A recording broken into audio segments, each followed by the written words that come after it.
Hello students, आज हम पढ़ रहे हैं भारत की जलवायु। यह बीए थर्ड ईयर का टॉपिक है और काफ़ी इम्पोर्टेंट टॉपिक है क्योंकि इस पर आपसे अक्सर मानसून के लेकर प्रश्न पूछे जाते हैं कि भारतीय मानसून की क्या विशेषताएं हैं और भारत में मानसूनी जो वर्षा होती है उसका क्या कारण है और कैसे ये महत्व रखती है। तो इसीलिए इस टॉपिक को हम जलवायु जो है, भारत की जलवायु किस प्रकार की है, इसको कितने भागों में बांटा गया है या फिर किस प्रकार की जलवायु भारत में पाई जाती है, तो उसके बेसिस पे हम आज इसका अध्ययन करेंगे। तो चलिए पढ़ते हैं भारत की जलवायु। अगर भारत की जलवायु की बात की जाए तो एक शब्द प्रयोग होता है भारत की जलवायु के लिए, मानसूनी जलवायु। यानी कि भारत की जलवायु किस प्रकार की है? मानसूनी प्रकार की है। अब आपको यह प्रश्न उठता होगा कि मानसून क्या है। अक्सर आपसे जो कॉम्पिटिटिव एग्ज़ाम है या फिर आपकी जो परीक्षा है उसमें पूछ लिया जाता है कि मानसून क्या है। तो मानसून जो शब्द है उसकी उत्पत्ति अरबी भाषा के मौसम शब्द से हुई है और मौसम का अर्थ होता है पवनों की दिशा का मौसम के अनुसार बदल जाना या उलट जाना। अब यह जो शब्द है यह हमें समझ में तब आएगा जब हम इसको क्रम को देखेंगे, किस प्रकार भारत की जो जलवायु है इसमें मौसम जो है, मौसमी हवाएं हैं, उनकी दिशा में ऋतु के अनुसार परिवर्तन होता है। और इसी वजह से इसको हम कहते हैं भारत की जलवायु को कि भारत की जलवायु किस प्रकार की है? मानसूनी प्रकार की। क्योंकि वर्ष में दो बार भारत की जो जलवायु है, भारत में जो पवनें बहती है, उन पवनों की जो दिशा है उसमें परिवर्तन होता है। यानी जो पवनों का क्रम है वो उलट जाता है। जैसे कि हम इसको अध्ययन करेंगे सर्दी की ऋतु में, यानी कि शीत ऋतु में और ग्रीष्म ऋतु में, कि दोनों ऋतुएं ज़्यादा महत्व रखती है और इन दोनों ऋतुओं के अंतर्गत ही जो भारत में मौसमी जो पवनें होती है उनकी जो दिशा होती है उनमें उलटफेर होता है या उनके क्रम में परिवर्तन होता है। ठीक है, इसको हम आगे डिटेल में स्टडी करेंगे। अभी आगे बढ़ते हैं। भारत में जो अरब सागर है और बंगाल की खाड़ी है, इनसे चलने वाली हवाओं की दिशा ऋतु के अनुसार परिवर्तित हो जाती है और इसी संदर्भ में भारतीय जलवायु को मानसूनी जलवायु कहा जाता है। मानसून का प्रथम अध्ययन अरबी भूगोलवेत्ता अल मसूदी ने किया था। यह आपसे प्रश्न पूछा जा सकता है कि सर्वप्रथम जो मानसूनी जो जलवायु है या मानसून का जो प्रथम अध्ययन है वो अरबी भूगोलवेत्ता है अल मसूदी, इन्होंने किया था और इन्होंने इसको प्रस्तुत किया कि अरबी भाषा का मौसम शब्द से इसकी उत्पत्ति हुई है और इसका संबंध पवनों के क्रम में परिवर्तन से है। भारतीय मौसम विभाग के द्वारा भारत की जलवायु को हम 4 भागों में बांटते हैं, यानी कि 4 ऋतुओं में इसको हम विभक्त करते हैं। शीत ऋतु, ग्रीष्म ऋतु और वर्षा ऋतु और शरद ऋतु। शीत ऋतु, इसका जो समय है मध्य दिसंबर से यानी मिड दिसंबर से फरवरी तक माना जाता है और इस समय सूर्य की जो स्थिति होती है वह सबसे कम तापमान होती है, यानी कि इस समय सूर्य की स्थिति दक्षिणायन की ओर होती है। अब आपको ये समझ में होगा कि दक्षिणायन क्या है। अब तो आपको यहाँ पर एक डायग्राम से देखते हैं। ये जो है हमारा ग्लोब है, यानी पृथ्वी है, और पृथ्वी के बीचों बीच से जो रेखा गुजरती है उसको हम कहते हैं विषुवत रेखा या भूमध्य रेखा। और इसके दोनों और दो और अक्षांश रेखा है। एक अक्षांश रेखा है 23.5 डिग्री उत्तर और दूसरी है 23.5 डिग्री दक्षिण। 23.5 डिग्री जो उत्तर रेखा है उसको हम कहते हैं कर्क रेखा और 23.5 डिग्री दक्षिण अक्षांश में जो रेखा है उसको हम कहते हैं मकर रेखा। जब सूरज जो होता है उत्तरायण और दक्षिणायन की ओर गमन करता है, यानी कि कभी तो यह कर्क रेखा पर लंबवत चमकता है और कभी मकर रेखा पर लंबवत चमकता है। और जब यह सूर्य मकर रेखा पर लंबवत चमकता है, यानी कि विषुवत रेखा के दक्षिण की ओर, तो उसको हम कहते हैं दक्षिणायन की स्थिति। और जब यह कर्क रेखा पर लंबवत चमकता है उसको हम बोलते हैं उत्तरायण की स्थिति। तो आप इसको समझ गए होंगे कि उत्तरायण और दक्षिणायन क्या है। हमारा भारत जो है उत्तरी गोलार्ध में स्थित है और सूरज जब दक्षिणायन की ओर जाता है तो सूरज की किरणें उत्तरी गोलार्ध में तिरछी पड़ती है और इसी कारण यहाँ पर सर्दी की ऋतु आती है। तो ये था शीत ऋतु का कारण। इसको हम आगे देखते हैं। उत्तरी गोलार्ध में स्थित भारत का जो तापमान है इस समय, यानी कि जब सूर्य दक्षिणायन की स्थिति में होता है, तापमान क्या होता है? कम होता है और सबसे कम तापमान होता है भारत के उत्तर पश्चिमी क्षेत्र में। इस ऋतु में समताप रेखाएं पूर्व से पश्चिम की ओर सीधी रहती है, यानी कि समताप रेखाएं जो होगी इस समय कैसी रहेगी? पूर्व से पश्चिम दिशा की ओर सीधी रहेंगी। अब हम समताप रेखाओं का अलग से अध्ययन करेंगे। इसको हम डिटेल में देखेंगे कि क्या कारण है कि समताप रेखाएं सीधी रहती हैं। 20 डिग्री सेल्सियस की तापमान पर रेखा पर भारत का जो मध्य भाग है वह 20 डिग्री सेल्सियस की समताप रेखा भारत के मध्य भाग से गुजरती है। यानी कि हम कह सकते हैं भारत का जो मध्यवर्ती भाग है सर्दियों में लगभग जो औसत तापमान रखता है वो 20 डिग्री सेल्सियस रखता है। उत्तरी पश्चिमी भारत में एक क्षीण उच्च वायु दाब का क्षेत्र निर्माण होता है एवं वहाँ पर से पवन निम्न दाब वाले क्षेत्र की ओर चलने लगती है। यह आपको भली भांति पता है, जब हम बीए फर्स्ट ईयर के फिजिकल ज्योग्राफी के टॉपिक हमने देखा था कि जो पवनें होती है वो सदैव उच्च वायु दाब से निम्न वायु दाब की ओर चलती है, और यही कारण है कि इन पवनों का जो है गमन उच्च वायु दाब से निम्न वायु दाब की ओर होगा। तो इस समय यानी शीत ऋतु में उत्तरी पश्चिमी भारत में क्या बन जाता है, एक उच्च वायु दाब का क्षेत्र बन जाता है, और अपेक्षाकृत जो आसपास के समुद्री क्षेत्र और आसपास के जो स्थलीय भाग है वहाँ पर क्या बनता है, न्यून वायु दाब का क्षेत्र बनता है। इसी कारण उच्च वायु दाब उच्चली जो उच्च पश्चिमी क्षेत्र जो है भारत के, वहाँ से पवनें चलना प्रारंभ होती है और किन की ओर चलती है, निम्न वायु दाब के क्षेत्र की, यानी इसको हम बोलते हैं शीतलहर। शीतकालीन मानसून या उत्तरी पूर्वी मानसून या लौटती मानसून के नाम से जाना जाता है इन पवनों को, और उसका कारण ये है कि जब पवनें उत्तर पूर्व से दक्षिण पश्चिम की ओर चलने लगती है यानी कि लौटती है, तो उसको हम बोलते हैं उत्तरी पूर्वी मानसून या लौटता मानसून। इस समय लौटते हुए मानसून से तमिलनाडु के तटीय क्षेत्रों में वर्षा होती है। इस ऋतु में भूमध्य सागर से उठने वाला जो शीतोष्ण चक्रवात है यानी पश्चिमी जेट स्ट्रीम के सहारे भारत में प्रवेश करता है।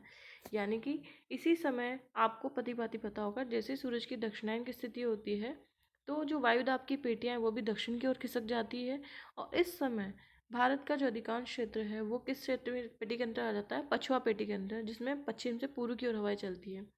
और इस समय भूमध्य सागरीय क्षेत्र में शीतोष्ण कटिबंधीय चक्रवातों की उत्पत्ति होती है, और जो पश्चिमी जेट स्ट्रीम धारा होती है वो इन चक्रवातों के प्रभाव को कहाँ तक ले आती है, भारत तक ले आती है।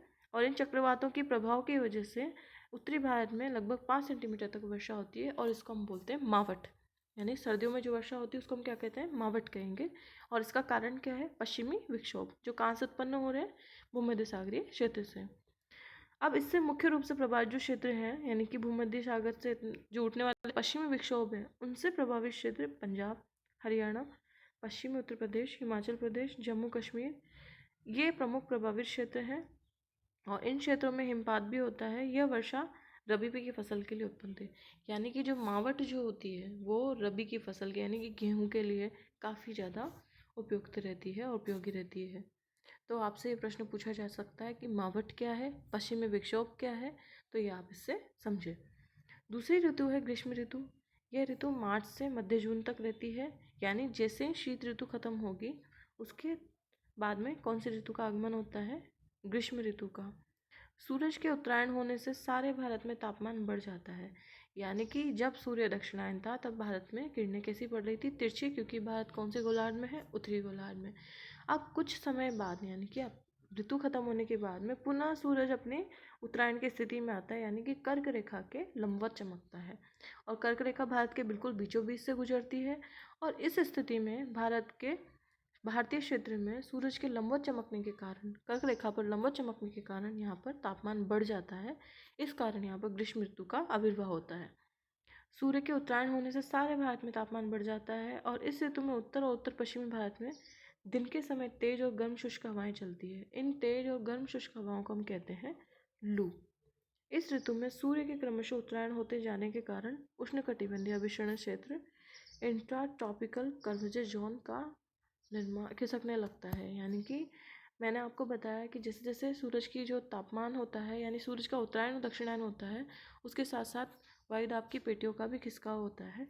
यानी आईटीसी जेड जो है उसको हम बताएंगे कि आप आईटीसी जेड क्या है। आईटीसी जेड भी खिसकने लगता है। आईटीसी जेड जो है वह उत्तरी गोलार्ध और दक्षिणी गोलार्ध में जो पूर्वा पवनी होती है उनका अभिसरण क्षेत्र है, और जुलाई में 25 डिग्री अक्षांश रेखा को पार कर जाता है। इस ऋतु में स्थलीय शुष्क एवं गर्म वन जब समुद्री आर्द्र पवनों से मिलती है तो उन जगहों पर प्रचंड तूफान की उत्पत्ति होती है, और इसे मानसून पूर्व चक्रवात के नाम से जाना जाता है। यानी इस ऋतु में स्थलीय शुष्क एवं गर्म पवनें जैसे किसे मिलती है, समुद्री आर्द्र पवनों से मिलती है, तो विपरीत तापमान के कारण प्रचंड तूफान और चक्रवाती स्थितियाँ उत्पन्न होती है, जिनको हम बोलते हैं प्री मानसून साइक्लोन। यानी कि ग्रीष्म ऋतु समाप्त होने के बाद में भारत में वर्षा ऋतु और मानसून का आगमन प्रारंभ हो जाता है, इसीलिए ये प्री मानसून साइक्लोन कहलाते हैं। तूफान के साथ तेज हवाएं, मूसलाधार वर्षा और ओले भी आते हैं। इस चक्रवात का भारत के विभिन्न जगहों पर कुछ स्थानीय नाम हैं, जिनमें नार्वेस्टर है। नार्वेस्टर जो है वो पूर्वी भारत में इनको कहा जाता है, पश्चिम बंगाल, बिहार, झारखंड और उड़ीसा में। यहाँ चाय और जूट की खेती के लिए और चावल की खेती के लिए बहुत ज़्यादा उपयोगी है। काल बैसाखी जो है वो पश्चिम बंगाल, नार्वेस्टर पश्चिम बंगाल में इसको कहा जाता है, यानी कि नार्वेस्टर को ही काल बैसाखी कहाँ कहते हैं, पश्चिम बंगाल में। ये बहुत ही इंपॉर्टेंट क्वेश्चन है, आपसे पूछा जा सकता है कि नार्वेस्टर क्या है, काल बैसाखी क्या है, चेरी ब्लॉसम क्या है, आम्रवृष्टि और बोडो चिल्ला क्या है। तो नार्वेस्टर तो कहते हैं पूर्वी भारत में, काल बैसाखी कहते हैं पश्चिम बंगाल में, चेरी ब्लॉसम कहते हैं कर्नाटक और केरल में। पश्चिम बंगाल में तो किसके लिए उपयोगी रहती है ये, चावल की खेती के लिए, चाय के लिए, जूट के लिए, इनकी खेती के लिए काफ़ी अच्छी मानी जाती है वर्षा। और दक्षिणी भारत में ये आम्रवृष्टि इसको कहते हैं, क्योंकि ये आम की खेती के लिए, आम को जल्दी पकने के लिए सहायक है। बोडो चिल्ला इसको कहते हैं, नॉर्वेस्टर या असम में इसको नाम दिया गया है। अब अगली जो ऋतु है वो है वर्षा ऋतु। इस ऋतु का जो समय है वो मिड जून से सितंबर तक रहता है। इस समय उत्तरी पश्चिमी भारत तथा पाकिस्तान में निम्न वायुदाब का क्षेत्र बनता है। अब तापमान और वायुदाब का विपरीत संबंध है, क्योंकि जैसे जैसे तापमान बढ़ेगा वायुदाब में कमी आएगी। तो जो उत्तरी पश्चिमी भारत है, यानी पाकिस्तान और भारत का जो थार मरुस्थल का क्षेत्र है, यहाँ पर अत्यधिक तापमान के कारण न्यून वायुदाब का क्षेत्र बन जाता है, और इस कारण अंतर उष्णकटिबंधीय विषुवत क्षेत्र उत्तर की ओर खिसकता हुआ शिवालिक पर्वतपात तक चला जाता है। यानी कि जैसे जैसे भारत सूरज उत्तरायण की ओर आता है, वैसे वैसे उत्तरायण के साथ सूरज की स्थिति के साथ साथ ITC-Z भी उत्तरी भारत तक पहुंच जाता है। कहाँ तक, शिवालिक के पर्वतपात तक क्षेत्र तक। और इसके कारण भारतीय उपमहाद्वीप के ऊपर सिंधु गंगा मैदान में एक लंबाकार निम्न दाबीय मेखला का निर्माण हो जाता है, जिसे हम बोलते हैं मानसून गर्त। और ये कब होगा, वर्षा ऋतु में। इस निम्न दाब को भरने के लिए दक्षिण गोलार्ध में चलने वाली दक्षिण पूर्वी वाणिज्यिक पवन, इसको हम बोलते हैं दक्षिण पूर्वी व्यापारिक पवनें, तेजी से उत्तर दिशा की ओर दौड़ती है और इस दाब को भरने के लिए। और इन जो दक्षिण गोलार्ध में चलने वाली दक्षिणी पूर्वी जो वाणिज्यिक पवनें हैं, ये विषुवत रेखा को पार कर जाती है। अब आप लोगों ने फर्स्ट ईयर में पढ़ा होगा कि जैसे ही कोई भी दक्षिण गोलार्ध से अगर उत्तरी गोलार्ध में कोई पवन प्रवेश करेगी तो अपनी मूल दिशा से किस ओर चलेगी, दाहिनी ओर। तो इसी वजह से ये पवनें किस ओर मुड़ जाती है, दाहिनी ओर मुड़ जाती है। और ये किस नियम के अनुसार ये कहा गया है, फेरेल के नियम के अनुसार। तो दक्षिण से चल के आने की वजह से, और जब ये पूर्व में मुड़ जाती है तो इनकी दिशा हो जाती है दक्षिण पश्चिमी मानसूनी पवनें, और इसी कारण इनको हम बोलते हैं दक्षिण पश्चिमी मानसून। भारत में दक्षिण पश्चिमी मानसून की ओर उत्पत्ति का संबंध उष्ण पूर्वी जेट सिस्टम से है। यह आपसे प्रश्न पूछा जाता है कि भारत में जो दक्षिणी पश्चिमी मानसून की उत्पत्ति का संबंध है उष्ण पूर्वी जेट स्ट्रीम से है। दक्षिणी पश्चिमी मानसून भारत में सर्वप्रथम अंडमान एवं निकोबार तट पर 25 मई को पहुंचता है और फिर 1 जून को चेन्नई और तिरुवनंतपुरम तक पहुंचता है।